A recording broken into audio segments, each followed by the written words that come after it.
रहमतुल्लाहि व बरकातुहू। हज़रात, ये मैं वीडियो लेकर आया हूँ आप सबके लिए, ख़ुसूसी तौर पर उन हज़रात के लिए जो शब बरात वाले दिन पटाखे चलाते हैं। मैं अव्वल तो नौजवान, जवान और जो भी बंदा पटाखे चलाता है उससे एक सवाल पूछना चाहूँगा कि वो पटाखे क्यों चलाता है? क्यों चलाता है वो पटाखे? पटाखे चलाना कोई सवाब का काम थोड़ी ना है, उल्टा ये तो गुनाह का काम है। गुनाह का काम कैसे, ये मैं आपको 3 बातों में अर्ज़ कर बताऊँगा। आपको मैं इसके बारे में 3 बातें बताऊँगा, उनको आप गौर से सुनें और उन पर अमल ज़रूर करें। पहली बात तो ये है कि आप जो पटाखे चलाते हैं उससे किसी दूसरे को तकलीफ़ हो रही है। ऐसा कि फ़र्ज़ कर लें किसी घर में कोई बुज़ुर्ग सो रहा है, कोई बच्चा सो रहा है, कोई बीमार बंदा सो रहा है, तो आप पटाखा चलाते हैं, शोर की वजह से उसकी आँख खुल जाती है। खुदा न खास्ता कोई बुज़ुर्ग आपको कोई बंदा बद्दुआ ना दे दे, इससे बचें आप। दूसरी बात कि आप अपने वालिद की कमाई को जला रहे हैं, आपको नहीं पता, मगर आप अपने वालिद की कमाई को जला रहे हैं, क्योंकि पटाखा चलाने का कोई फ़ायदा नहीं है।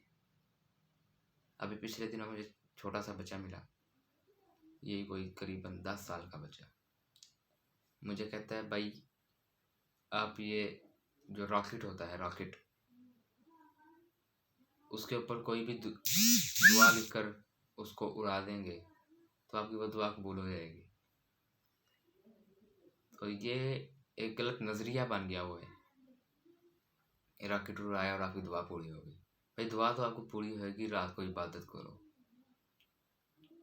और तीसरी बात ये कि ये जो से पटाखे चलाने की रीस निकली है, ये जो रवायत निकली है पटाखे चलाने, ये सरासर मुसलमानों की थी ही नहीं। ये जो से हिंदुस्तान में हिंदुओं ने दिवाली वाले दिन पटाखे चलाते हैं, उधर से देखकर मुसलमानों ने भी ये रीस कर ली है कि अभी हम भी पटाखे चलाएंगे। उधर से देखा है ये सारे मुसलमानों ने। भैया मैं सबसे ये दरख्वास्त करूँगा कि कोई भी पटाखा ना चलाए। अब बच्चे अक्सर पटाखे चलाते हैं, हाथ में पकड़कर शौक़ी दिखाते हैं, भाई ये देखो मैं इस तरह पटाखा चला लेता हूँ, और इस शौकीपन में अपने आप को जख्म निकाल लेते हैं। आप सबको मैं ये कहना चाहूँगा कि पटाखे बिल्कुल भी ना चलाएं। शब बरात के हवाले से एक बात ये हो गई।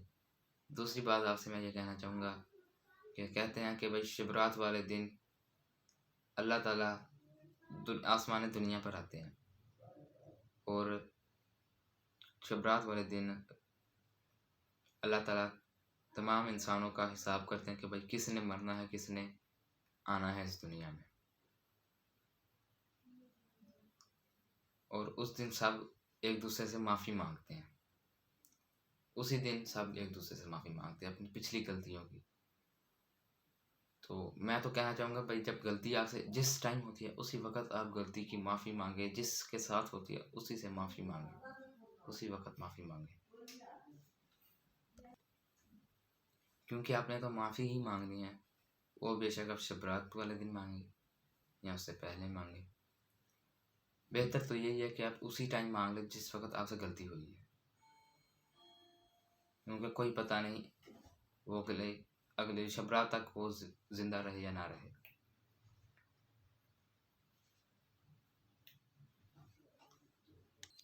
और अक्सर लोग ये भी कहते हैं कि शब बरात वाले दिन अल्लाह ताला आसमानी दुनिया पर आया होता है, तो उससे जो भी मांगेंगे वो पूरा होगा। तो मैं तो ये कहना चाहूँगा कि हमारा रब, हमारा अल्लाह हर रोज़ हमारे पास आता है, कहता है कि मांगो मुझसे क्या मांगना, मगर 90% मुसलमान उस वक़्त सो रहा होता।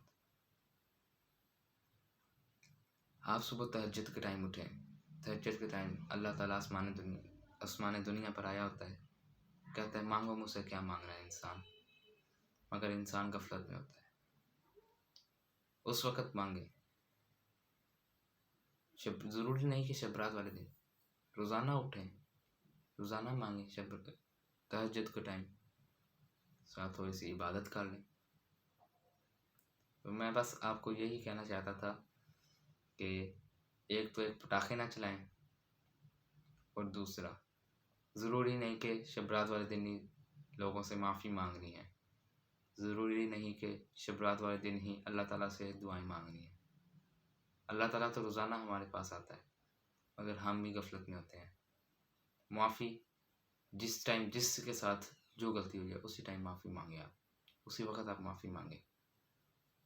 तो मेरा यही पैगाम है नौजवान लड़कों को, जवान मर्दों को, कि भाई पटाखे ना चलाएं, और जिस वक्त आपसे गलती हुई है उसी वक्त माफ़ी मांगे, और तहज्जुद के वक्त अल्लाह ताला से दुआ मांगे, ज़रूरी नहीं कि शब रात वाले दिन। व आखिर दावाना अनिल हम्दुलिल्लाहि रब्बिल आलमीन।